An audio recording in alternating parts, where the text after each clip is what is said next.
Good morning. आज हम लोग फिर से अपना नेक्स्ट वीडियो में आए हैं बायोलॉजी का।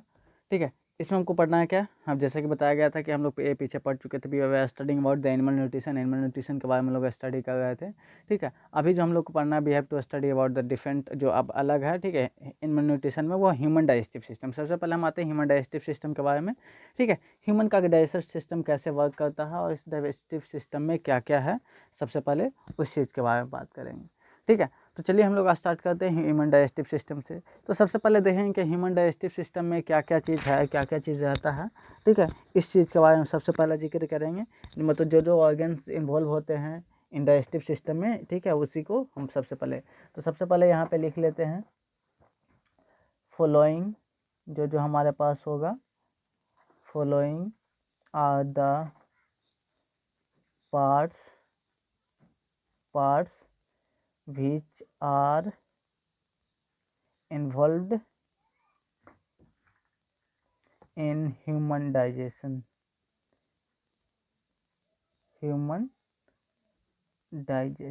ठीक है, ह्यूमन में डाइजेशन के लिए जो जो रिस्पॉन्सिबल है होता है वो कौन कौन सा पार्ट्स है, एक एक करके हम उसके बारे में स्टडी करेंगे। जैसा कि हम बात करते हैं तो कौन कौन सा होगा, तो हम स्टार्ट करते हैं कि जैसे हम खाना खाते हैं तो वहाँ से बात करते हैं। तो खाना खाते हैं, यही हमारा खाना ही क्या होता है, खाना ही स्टार्टिंग है। मतलब खाना से ही हमारा क्या होता है, हमारा स्टार्टिंग हो जाता है। मतलब सबसे पहले हमको यहीं पे खाना से ही हमको मिलता है। ठीक है, उसके बाद अगर हम बात करें सेकेंड, अगर हम लोग बात करते हैं क्या कि जो फूड के बाद कौन सा पार्ट होगा जहाँ से हम लोग को मिलेगा। ठीक है, वो क्या है कि जैसे ही खाना खाते हैं तो वहाँ पे क्या होता है, सलाइवा। ठीक है, जो जिसको हम कहते हैं वाटर। तो जो वाटर मुंह में पानी आना, तो मुंह में पानी डैट इज सलाइवा। और सलाइवा में क्या होता है, ठीक है, वहाँ पे प्रेजेंट होता है जो फूड को सबसे पहले एक साथ मिक्स करता है। मिक्स करने के साथ साथ उसमें जो प्रेजेंट होता है, डाइजेशन वहीं से स्टार्ट हो जाता है। ठीक है, उसके बाद अगर हम बात करते हैं नेक्स्ट, तो जो हमारा फाइनिक्स होगा, जो कॉमन पासेज होगा फूड और एयर का दोनों का, वो इन्वॉल्व होगा। उसके पास होगा, उसके बाद होगा जो ओसोफेगस होगा, जो हमारा ये फाइनिक्स के बाद का जो पाइप, छोटा सा पाइप जो फूड को ये फाइनिक्स से पेट को कनेक्ट करता है, स्टोमक को कनेक्ट करता है, उसी को ओसोफेगस बोलते हैं, जिसका लेंथ 25 to 30 सेंटीमीटर होता है। ठीक है, उसके बाद हम अपने जेसेप्ट बात की, ऑर्गन जो पेट हमारा है वो जेसेप्ट बात है, उसके बाद कहते हैं ये इसका काम क्या है। ठीक है, उसके बाद हमारा ये जो पेट है, पेट में उसके बाद जो हमारा नेक्स्ट आएगा that would be intestine. Intestine में स्मॉल इंटेस्टाइन होगा, लार्ज इंटेस्टाइन होगा। ठीक है, और यहाँ तक लार्ज इंटेस्टाइन में तक का डाइजेशन होता है। ये सारी चीज़ के बारे में हम लोग अभी पढ़ने जा रहे हैं। ठीक है, चलिए सबसे पहले हम लोग स्टार्ट करते हैं माउथ से। ठीक है, माउथ जो पहला हमारा क्या था, फर्स्ट वाला माउथ। माउथ से ही हम लोग स्टार्ट करते हैं। माउथ हमारा हाउ इट इन्वॉल्व्स, ये कैसे इन्वॉल्व्स होता है। तो यही बताएं क्या कि माउथ क्या, मुंह में क्या होता है, हमारा ये दांत होता है। ठीक है, तो ये दांत का क्या करता है, फूड को तोड़ता है, फोड़ता है, मतलब मैस्टिकेट करता है, मतलब पीसता है। ठीक है, और उसके बाद ये जीभ की हेल्प से क्या करेगा, ये फूड को और सलाइवा के साथ अंदर ले जाएगा। ठीक है, तो चलिए सबसे पहले हम माउथ के बारे में लिख लेते हैं। तो लिखेंगे it is the part, it is the part where food is ग्रिंडेड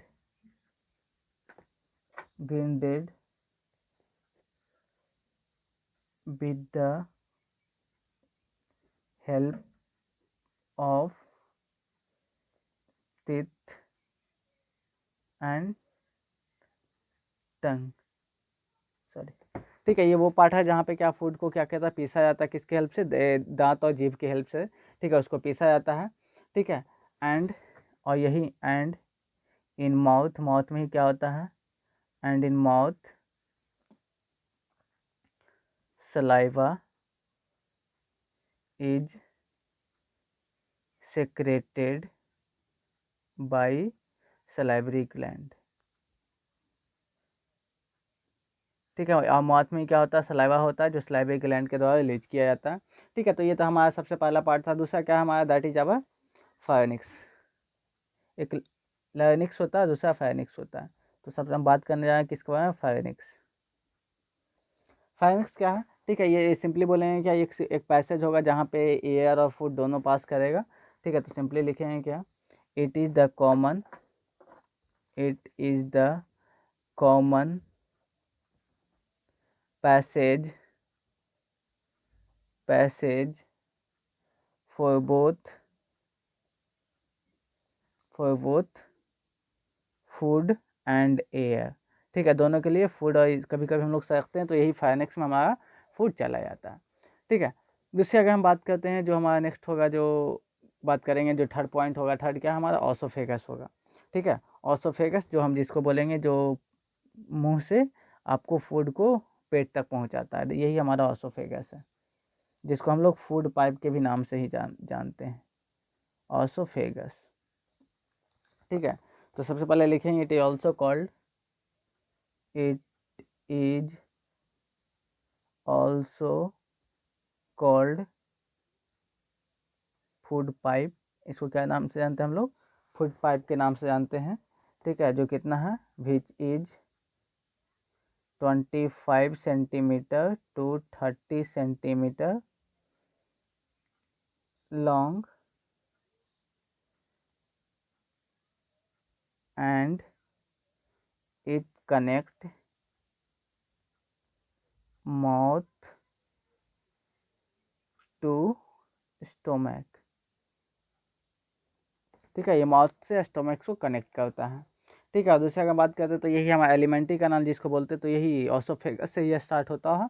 ठीक है, और हमारा इंटेस्टाइन तक जाता है, यही हमारा एलिमेंट्री कैनाल होता है। ठीक है, उसके बाद हम नेक्स्ट अगर हमारे चौथा पॉइंट की बात करें तो चौथा हमारा कौन सा जो इन्वॉल्व होगा? ठीक है, वही जो हो जाएगा स्टोमैक। स्टोमैक, ठीक है, स्टोमैक की जैसे बात करें तो सबसे पहले इसके शेप के बारे में, तो ये कहीं कहीं आपको सी शेप, लेकिन ज़्यादातर सबसे ज़्यादा आपको मिलेंगे। ठीक है, ये जे शेप्ड होता है। ठीक है, तो लिखेंगे क्या? It is J shaped, it is J shaped, shaped part of the किसका? Alimentary canal. ये भी एलिमेंट्री कैनाल का ही पार्ट है, एलिमेंट्री कैनाल, एलिमेंट्री कैनाल। ठीक है, ये क्या उसी का पार्ट्स है, और इसको हम क्या कहें टोटल, ये जो ये हमारा स्टोमक है इसको भी 3 पार्ट्स में डिवाइड किया गया है। एक को फंडस बोलते हैं, ठीक है, दूसरा होगा एंट्रम होगा, और पाइलोरिक कैनाल होगा। ठीक है, उसके बाद इसका काम क्या होगा? तो काम क्या होगा? फूड को स्टोर करना, फूड को चर्निंग करना, उसके बाद यहाँ पे प्रोटीन का डाइजेशन यहीं से स्टार्ट होता है। ठीक है, तो ये 3 काम होगा। तो अगला लिख लेते हैं, it is divided, it is divided into 3 parts. उसको तीन तीन पार्ट्स नहीं बोल सकते, 3 एरिया, 3 अलग अलग एरिया में डिवाइड है। सबसे पहले होगा हमारा फंडस, दूसरा होगा एंट्रम, तीसरा हो जाएगा पाइलोरिक कैनाल, PYLORICCANAL,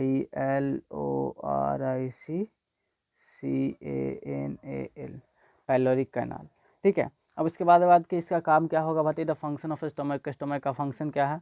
ठीक है, तो इसी स्टोमक का फंक्शन पे हम लोग आते हैं सबसे पहले। ठीक है, तो what is the function of stomach? तो स्टोमक के फंक्शन पे आते हैं।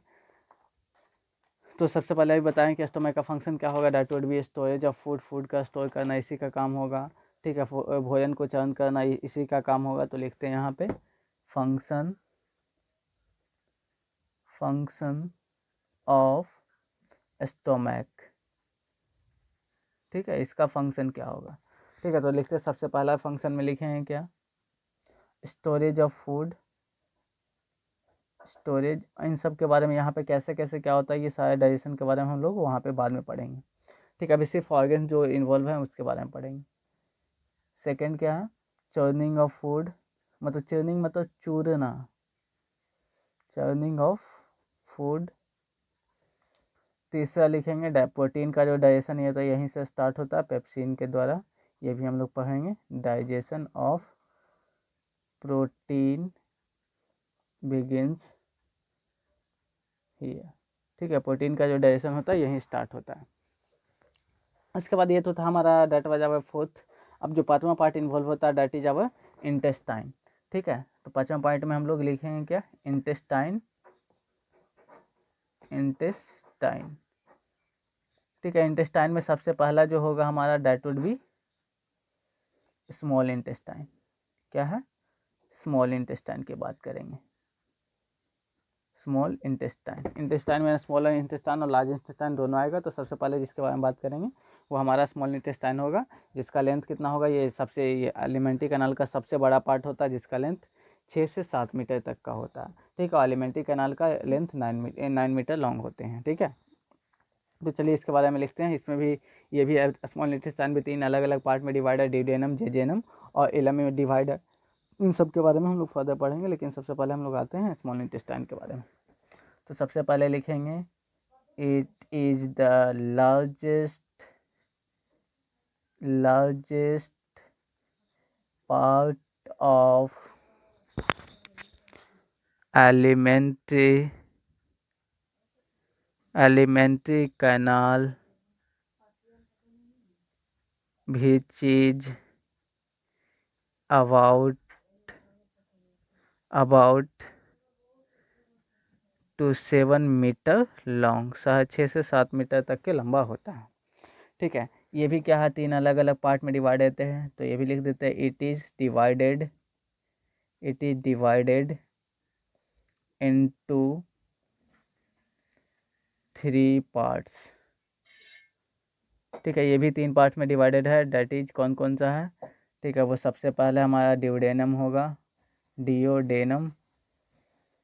दूसरा हो जाएगा हमारा जेजेनम या झेझेनम भी बहुत लोग बोलते हैं, जेजेनम। और जो लास्ट हमारा होगा डेट इज इलम, ILEUM। ठीक है, these are the 3 parts of the small intestine का ये तीनों अलग अलग हिस्सा है। ठीक है, अब इसी में सबसे पहले इसी में हम जो बात करते हैं, ये स्मॉल इंटेस्टाइन में क्या एक्चुअली ये होता है क्या है। ठीक है, तो हम जानते हैं क्या, उसके बाद एक भी सबसे ज़्यादा जो हमारे इंटेस्टाइन सबसे ज़्यादा जो डाइजेशन होता है, एब्जॉर्प्शन होता है, ये एब्जॉर्प्शन का काम करता है, तो सबसे ज़्यादा एब्जॉर्प्शन होता है। ठीक है, तो स्मॉल इंटेस्टाइन में ही होता है। और इसका वजह क्या है, तो इसमें क्या होता है, फिंगर लाइक प्रोजेक्शन प्रेजेंट होते हैं, जिसको हम लोग विलाई बोलते हैं। ठीक है, फिंगर लाइक प्रोजेक्शन होता है। ठीक है, उसको हम लोग क्या बोलते हैं, विलाई बोलते हैं। ठीक है, इसी प्रकार का ये प्रोजेक्शन होगा। ठीक है, इस प्रकार का सरफेस पे होगा। ठीक है, इसी को हम लोग क्या कहते हैं, विलाई बोलते हैं। और ये भिलाई क्या करता है, सरफेस एरिया को, जो एब्जॉर्प्शन सरफेस एरिया उसको इंक्रीज कर देता है। और एब्जॉर्प्शन सरफेस एरिया इंक्रीज होने से क्या होता है, टोटल जो हमारा, अगर हम बात करते हैं टोटल जो जितना सरफेस एरिया, जैसे ही एब्जॉर्प्शन सरफेस एरिया इंक्रीज हुआ, इसका रिजल्ट ये हो जाएगा कि ज़्यादा से ज़्यादा क्या होगा, जो मटेरियल्स होगा हमारे स्मॉल इंटेस्टाइन के द्वारा एब्जॉर्ब किए जाएंगे। ठीक है, तो यहाँ पे ये भी पॉइंट हमको लिखना ज़रूरी है। ठीक है, तो लिखेंगे क्या,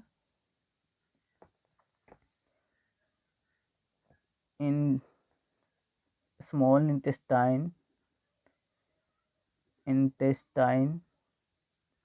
maximum absorption of food, हाँ लिख सकते हैं, food took place due to presence of, किसके प्रेजेंस से, इसको विलाई बोलिए या विल्ली बोलिए। ठीक है, इसके प्रेजेंस से क्या होता है, सबसे ज़्यादा क्या होता है, हमारा एब्जॉर्प्शन होता है। चलिए यहाँ पे लिखते हैं विलाई अगर होता है क्या। ठीक है, तो एक ऐसे भी क्वेश्चन बना के दिया जाता है कि हमारा small intestine is created to increase the absorption, absorption को इंक्रीज करने के लिए। तो इसका आंसर बिल्कुल सीधा सा होगा कि क्या होगा, कि डैट वुड बी कि ये विली के प्रेजेंस से क्या होता है, due to the presence of a finger like projection villi inside the small intestine, its surface area increases. ठीक है, तो इसी विली को लिख लेते हैं। ठीक है, लिखेंगे क्या, the finger like projection present inside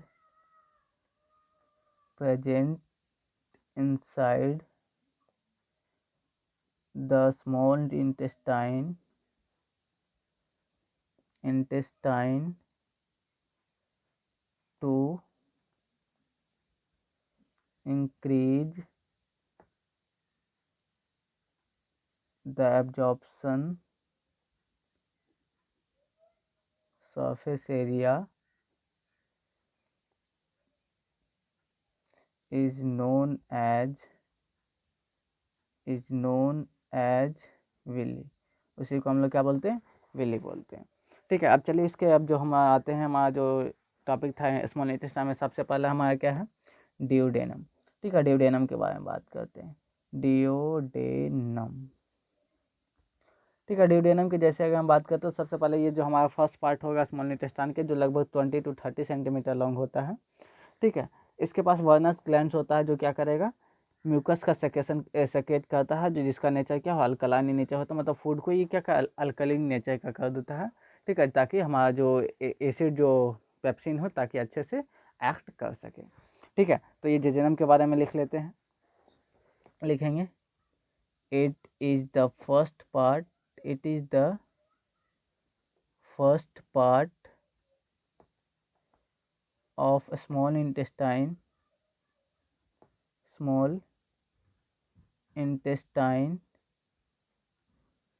which is 20 to 30 centimeter long. ठीक है, उसके बाद दूसरा पॉइंट क्या है, ये क्या करता है, वर्नस ग्लैंड को कंटेन करता है। It contains वर्नस gland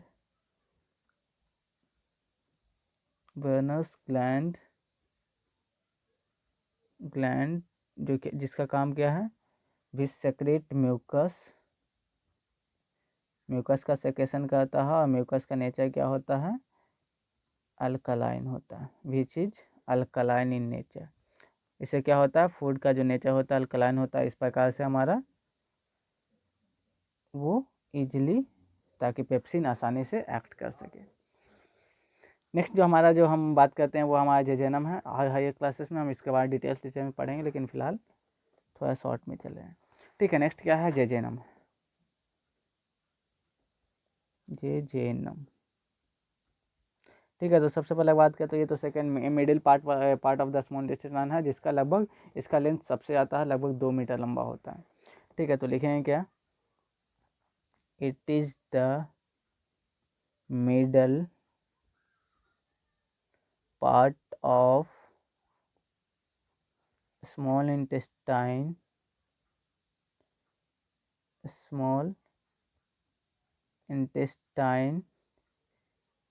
which is about 2 meter long, जो कितना लगभग 2 मीटर लॉन्ग है। ठीक है,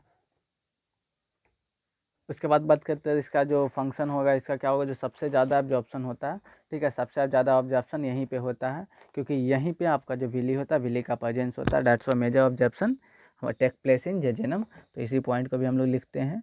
ठीक है, major absorption of material took place in jejunum due to presence of villi in it। ठीक है, इसमें विली के प्रेजेंस से क्या होता है, सबसे ज़्यादा एब्जॉर्प्शन यही वाले पार्ट में होता है। ठीक है, उसके बाद जो हमारा थर्ड पार्ट जो बच गया वो डाइटोजवावा, ये इलम बच गया। ठीक है, जो इलम का लेंथ कितना होता है, लगभग 3 मीटर लंबा होता है, 3 मीटर तक लंबा होता है। चलिए इसके बारे में हम लोग बात करते हैं, इलम के बारे में। ठीक है, इलम का क्या होता है, इसका यहाँ पे क्या होता है, वाइल एसिड का क्या होता है, वाइल एसिड का थी होता है। ठीक है, और जो बचा हुआ न्यूट्रिएंट्स होता है सब यहीं पे एब्जॉर्प्शन होता है इन सब का। तो लिखेंगे जो हमारा थर्ड पॉइंट था, इलम, इसको इलियम भी बोलते हैं लोग। ठीक है, तो इलम का सबसे पहले बात बोलेंगे क्या, ठीक है, it is the last part of the small intestine which is about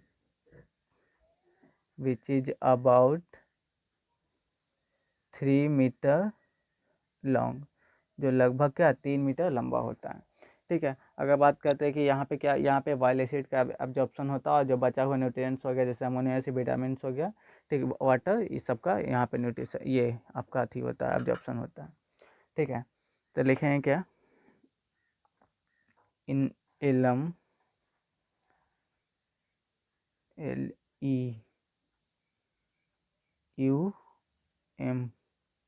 there is absorption of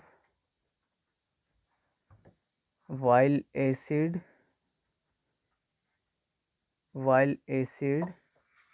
and left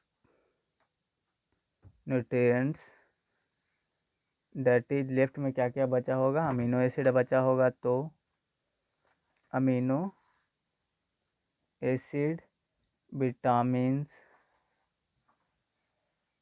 minerals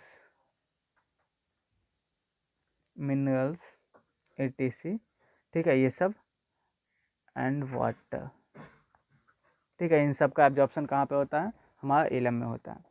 तो ये हमारा था इंटेस्टाइन वाला पहला part, that would be small intestine. ठीक है, अब जो नेक्स्ट हमारा that is our large intestine के बारे में हम लोग बात करेंगे। ठीक है, तो लार्ज इंटेस्टाइन लिख लेते हैं यहाँ पे सबसे पहले।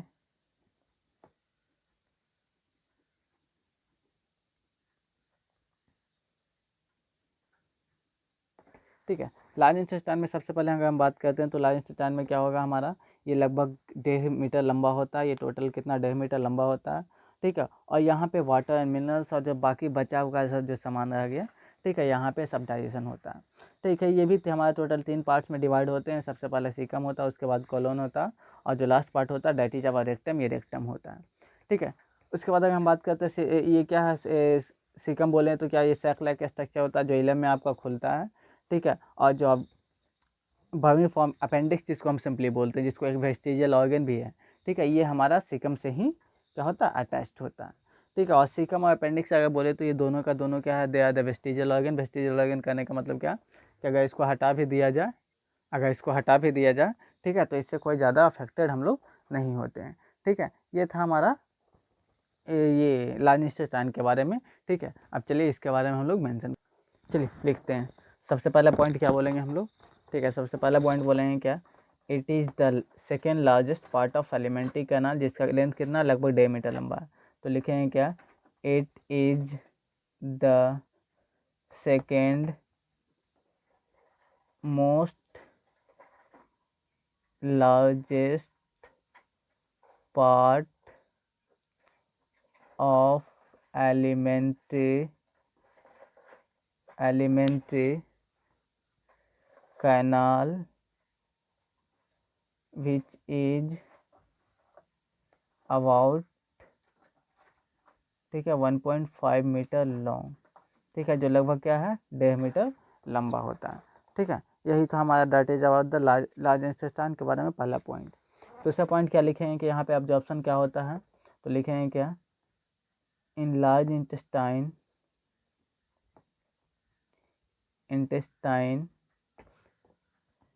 देयर इज डाइजेशन, क्या क्या चीज़ का डाइजेशन होता है हमारा, of water and minerals mainly. ठीक है, मेनली तो यहाँ वाटर और मिनरल्स का डाइजेशन होता है, लेकिन but some left materials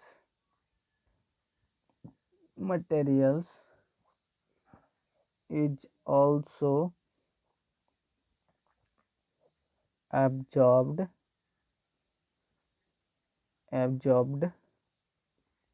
here।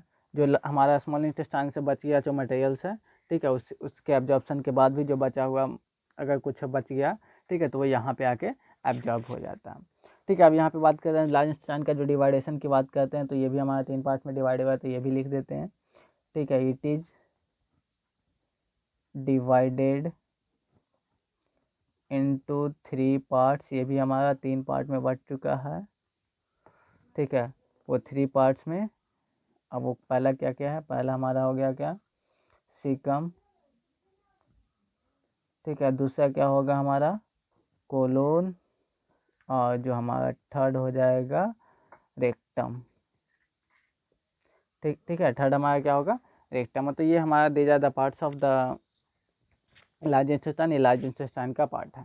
ठीक है, इसके बारे में हम लोग ज़्यादा डिटेल्स नहीं पढ़ेंगे। अभी इसके बाद थोड़ा सा सीक्वेंस के बारे में और पढ़ लेते हैं। तो इसमें कुछ इंपॉर्टेंट पॉइंट है, इसी के लिए इसको हम बता दिया जा रहा है, ठीक है।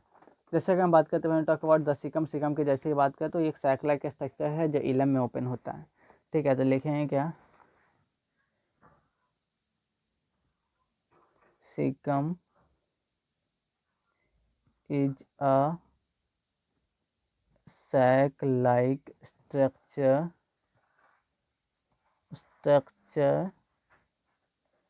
that स्ट्रक्चर है, ठीक है। और इलम ओपन इनटू इट, ठीक है। और जो इलम हमारा ये अभी पढ़े हैं जो हमारा किसका पार्ट है, ये स्मॉल इंटेस्टाइन का पार्ट है, ये कहाँ पे खुलता है, ठीक है। ये हमारा इलम ये सीकम में ही जाके खुलता है, ठीक है। उसके बाद अगर हम बात करते हैं कि जो वर्मीफॉर्म अपेंडिक्स है ये भी कनेक्टेड किससे होता है, ठीक है, दैट इज वर्मीफॉर्म अपेंडिक्स होता है, ठीक है। ये सीकम से ही कनेक्टेड होता है, ठीक है। और ये दोनों क्या, ये they are the vestigial organ. तो लिखेंगे क्या, वर्मीफॉर्म अपेंडिक्स इज कनेक्टेड किससे कनेक्ट होता है, टू सीकम, ठीक है। ये सीकम से ही कनेक्टेड होता है, ठीक है। दैट इज ये क्या है, a vestigial organ, VESTIGEAL organ, जो है क्या वेस्टिजियल ऑर्गन भी है, ठीक है। ये था हम we have study about the large intestine. और यहीं पे जाके, ठीक है, और फर्दर जो हमारा होता है जो फूड होता है जो हमारा दैट इज रेक्टम, फर्दर दो रेस्ट अनडाइजेस्टेड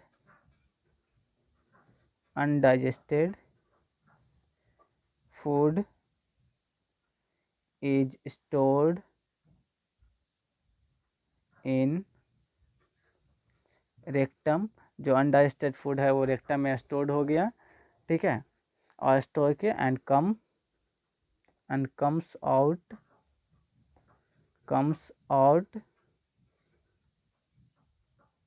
थ्रू एनस। और ये एनस से हमारे बॉडी के एनस जो ओपनिंग होता है, ठीक है, उससे ये बाहर आ जाता है। This is all about our ये लार्ज इंटेस्टाइन। ये लार्ज इंटेस्टाइन का हमारा सारा बात था, ठीक है। अब जो हम पढ़ेंगे next we will study about the, सबसे पहले न्यूट्रिशन किसी एक एग्जाम्पल्स इनिशियल ऑर्गेनिज्म होता है, ठीक है, उसमें कैसे न्यूट्रिशन हो रहा है, ठीक है। ये तो था that are the various part that are involve in the digestion में वेरियस पार्ट जो इन्वॉल्व है। अब एक हम छोटे से ऑर्गेनिज्म जो अमीबा का न्यूट्रिशन है, जनरली एग्जाम में भी पूछा जाता है। तो सबसे पहले हमें अमीबा का न्यूट्रिशन एक पढ़ेंगे, ठीक है। उसके बाद हम लोग आगे बढ़ते हैं, ठीक है। तो अमीबा का न्यूट्रिशन पढ़ते हैं, चलिए लेट्स स्टडी। चलिए हम सबसे पहले इसका जो अमीबा का जो न्यूट्रिशन है उसके बाद जो इनिशियल एक ऑर्गेनिज्म है, ठीक है, सबसे पहले उसी का न्यूट्रिशन से हम लोग स्टार्ट करते हैं। तो उसके बाद हम लोग मैकेनिज्म ऑफ न्यूट्रिशन इन जो वो मैकेनिज्म होगा जो एनिमल में होगा, ठीक है, वो पढ़ेंगे। और उसके बाद ह्यूमन बींग्स में कैसे कैसे फूड डाइजेस्ट होता है हम उसके बाद वो पढ़ेंगे। तो चलिए स्टार्ट करते हैं। तो अमीबा के जैसे ही बताया था, अमीबा आपको क्या है, ये हेटेरोजोइक मोड ऑफ न्यूट्रिशन होता है। हेटेरोजोइक में भी किसको, होलोजोइक मोड ऑफ न्यूट्रिशन। तो यहाँ पे सबसे पहला पॉइंट वही लिखेंगे क्या, amoeba follow holozoic mode of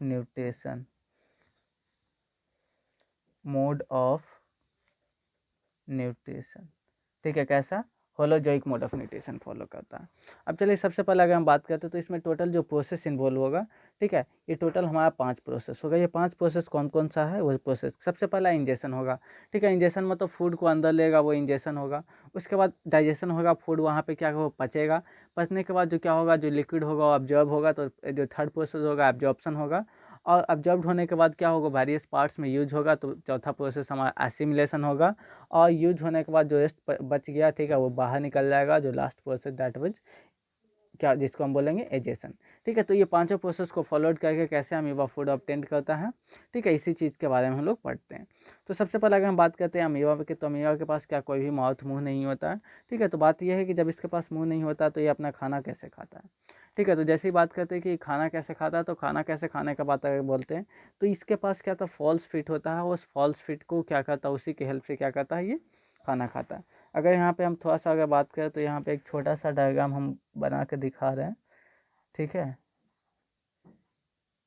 ये इरेगुलर इन शेप होता है, इसका कोई शेप ही नहीं होगा, ठीक है।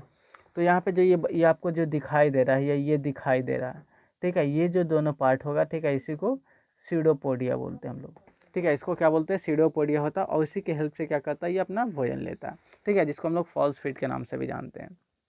तो सबसे पहले अमीबा क्या करता है, इसको चारों तरफ से घेर लेता है, ठीक है। इसको 4 फुट जो भी फूड आपको मिला, ठीक है, उसको मिला, ठीक है, उसको चारों तरफ से घेर लिया।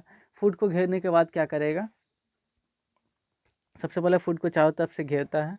उसके बाद ये क्या करेगा, डैट वाली जो फूड होगा उसको अपने अंदर ले आएगा। अंदर लाने के बाद क्या होगा, अब ये वैक्यूल्स में प्रेजेंट होगा, जो टेम्पोररी स्टमक होगा अमीबा का, ठीक है। वहाँ पे क्या होगा, फूड को डाइजेस्ट किया जाएगा, फूड वैक्यूल अलग अलग एंजाइम्स जो प्रेजेंट होगा उसमें, उसके हेल्प से क्या क्या होगा, अति किया जाएगा। और जब पच जाएगा तो पचने के बाद ये जो फूड वैक्यूल्स होगा, ठीक है, उसी में डिजोल्व होता है, फूड डिजोल्व हो जाता है।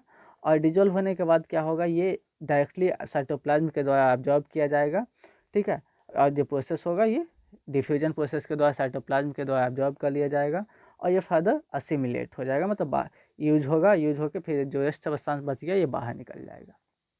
तो चलिए सबसे पहला प्रोसेस से हम लोग लिखना स्टार्ट करते हैं। जो पहला प्रोसेस दैट वाज इंजेक्शन, ठीक है, वो क्या है हमारा इंजेक्शन प्रोसेस, ठीक है। इंजेक्शन क्या होता है, इसको हम जब ये animal mechanism of nutrition animal बताएंगे वहाँ पे आपको लिखा दिया जाएगा, लेकिन फिलहाल सिर्फ और सिर्फ इसका अमीबा का न्यूट्रिशन देखें तो यहाँ पे लिखेंगे, ठीक है। तो लिखेंगे क्या, amoeba has no mouth for engulfing food, ठीक है। इसके पास कोई माउथ नहीं होता है, ठीक है, सिंस इट यूजेज और intake its food with the help of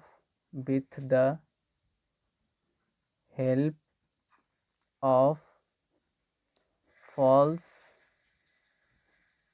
fit called, जिसको हम क्या बोलते हैं, सीडोपोडिया बोलते हैं, सीडोपोडिया, इसको सीडोपोडिया हम लोग बोलते हैं, हम लोग इसको सीडोपोडिया बोलते हैं, ठीक है। सीडोपोडिया हमारा फॉल्स फोटा है, जिसके हेल्प से क्या करता है, ये फूड इनगल्फ कर लेगा, ठीक है। सबसे पहले इसमें अमीबा क्या करता है, at first अमोइबा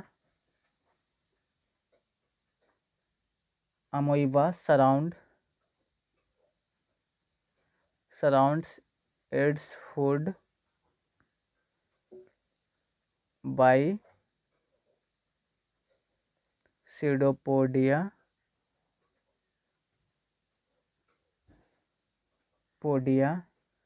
and then engulf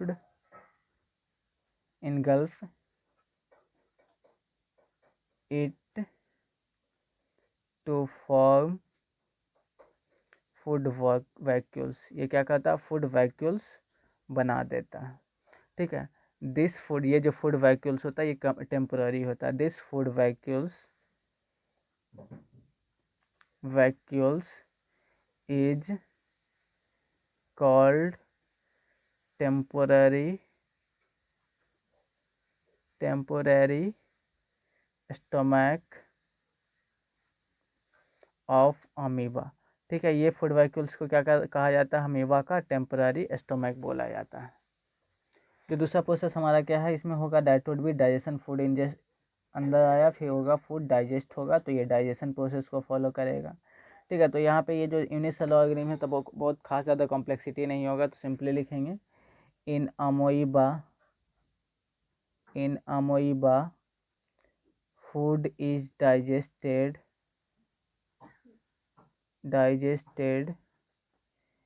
in the food vacuole. अभी बताया था ये फूड वैक्यूल क्या करता है, फूड वैक्यूल के फॉर्म में लेता है, ठीक है। फूड वैक्यूल जिसको हम टेम्पररी स्टमक भी बोलते हैं, by the action of digestive, उसमें digestive enzymes released by amoeba. Amoeba के द्वारा जो फूड होते हैं, ठीक है, वो सब इसमें क्या होते हैं, बाय डाइजेस्टिव एंजाइम से हेल्प से क्या करता है, डाइजेस्ट किया जाता है, ठीक है। इस प्रकार से यहाँ जो फूड का जो डाइजेशन होता है तो लिखेंगे क्या, 10 digestion in amoeba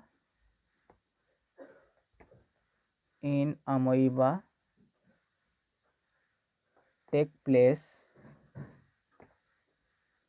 place inside the food vacuoles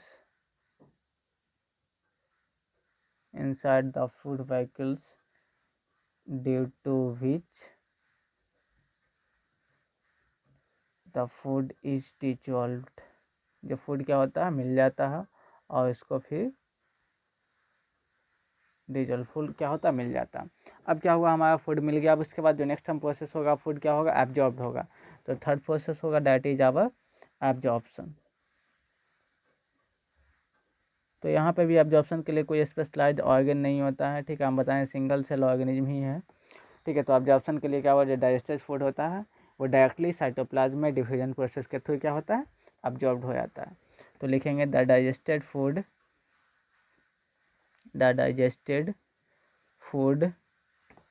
in amoeba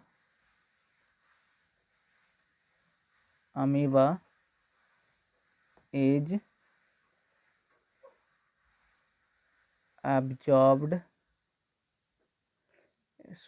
absorbed directly by the cytoplasm with the help of diffusion, या डिफ्यूजन प्रोसेस के थ्रू क्या करता है, ये सारा का सारा जो फूड होता है, जो भी डाइजेस्टेड फूड होता है, ठीक है, अमीबा को मिल जाता है। अब ये जो फूड है एब्जॉर्ब भी हो गया, तो अब फूड एब्जॉर्ब होगा तो असिमिलेट होगा। असिमिलेट करने का मतलब क्या होगा, ठीक है, जो अब ब्लड इसको, ये प्रोसेस में क्या होगा, फूड एब्जॉर्ब होगा और उससे एनर्जी, बॉडी को एनर्जी मिलेगा। तो अब जो नेक्स्ट हमारा जो प्रोसेस होगा दैट वुड बी एसिमिलेशन, जो अमीबा फॉलो करेगा। चौथा प्रोसेस है दैट इज हमारा एसिमिलेशन। अब जो है नेक्स्ट क्या, जो एसिमिलेशन, तो क्या होगा, जो ऑब्जर्व फूड होगा तो लिखेंगे क्या, the absorbed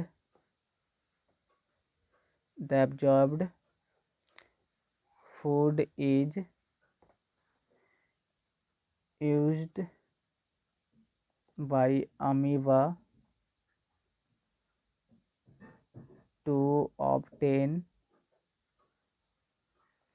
energy by the respiration process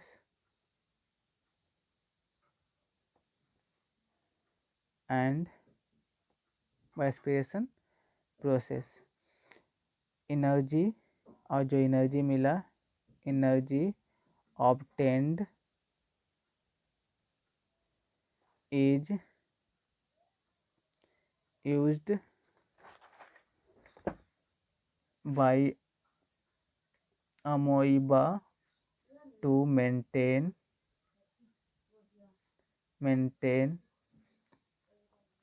its body functioning, ठीक है। बॉडी में जो काम हो रहा है उसको मेंटेन करने के लिए काम आएगा, ठीक है। ये तो था दैट वाज आवर एसिमिलेशन के बाद। एसिमिलेशन के बाद जो क्या होगा, अब जो बच गया हमारा फूड, अनडाइजेस्टेड फूड के बारे में, जो अब जो होगा उसको क्या होगा, दैट वुड बी, उसके बाद करेंगे जो बाहर निकल जाएगा। तो नेक्स्ट प्रोसेस हमारा पांचवा जो प्रोसेस होगा क्या होगा, जिसको हम क्या बोलेंगे, इजेशन भी बोल सकते हैं जिसको, या एक्सक्रेशन भी हम लिख सकते हैं। ठीक है, एस्केलेशन की बात करें, ठीक है। तो हम जानते हैं क्या कि अमीबा के पास क्या कोई भी ऑर्गन नहीं होता है, ठीक है। इसको मतलब फूड को बाहर निकाल, अनडाइजेस्टेड फूड को बाहर निकालने के लिए, इसलिए क्या करता है, अपने प्लाज्मा मेम्ब्रेन को ही रैप्चर करके क्या करता है, फूड बाहर निकल जाता है। तो यहीं पे यही चीज़ लिख देते हैं, सिंस अमोइबा, जिसको अमीबा बोलिए, has no any excretory organ, इसका ये स्केलेटरी, कोई भी excretory organ for removing food, so undigested food is removed out by rupturing its cell membrane, ठीक है। जो इसका जो फूड हुआ, ठीक है, वो सेल मेम्ब्रेन को रैप्चर करके ये बाहर निकाल दिया जाता है, ठीक है। This is the whole process of, ये टोटल हमारा प्रोसेस था किसका, ठीक है, that is the whole process of the ingestion का ये टोटल प्रोसेस था। अमीबा कैसे फूड लिया, कैसे, ये सारा प्रोसेस था। जो अब नेक्स्ट वीडियो में हम लगाएंगे, that in we will study about the nutrition in animals, animal के न्यूट्रिशन में उसका मैकेनिज्म क्या होगा। तो सबसे पहले वो हम हेडिंग दे देते हैं, मैकेनिज्म